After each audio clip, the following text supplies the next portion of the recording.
অবরোধ বাদ দিয়ে কোটা সংস্কার নিয়ে আন্দোলনকারীদের শিক্ষা কার্যক্রমে ফিরে আসার আহ্বান জানিয়েছে ছাত্রলীগ।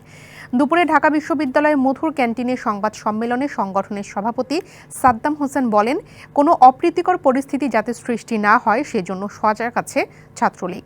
তিনি বলেন, কোটা যৌক্তিক অন্তর্ভুক্তিমূলক টেকসই সমাধানের পক্ষে ছাত্রলীগ, তবে জনদুর্ভোগ তৈরি করে এমন কোনো আন্দোলন কাম্য নয়।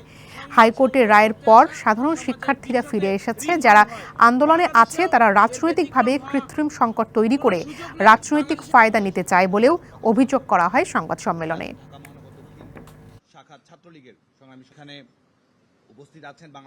লাশের রাজনীতি কায়েম করে কৃত্রিম পরিস্থিতি তৈরি করে যারা রাজনৈতিক দূরভিসন্ধি খুঁজছে বাংলাদেশের ছাত্র সমাজ, তাদের বিরুদ্ধে সোচ্চার রয়েছে এবং আমরা যে কোনো মূল্যে আমরা আহ্বান জানাবো শিক্ষা প্রতিষ্ঠানে শিক্ষার পরিবেশকে আমাদের ফিরিয়ে আনতে হবে।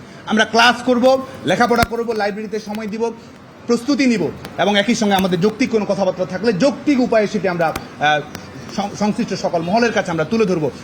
নগদের কাছে সব গ্রাহকই প্রিয়, তাই তো সারা দেশে ক্যাশ আউট চার্জ সবচেয়ে কম।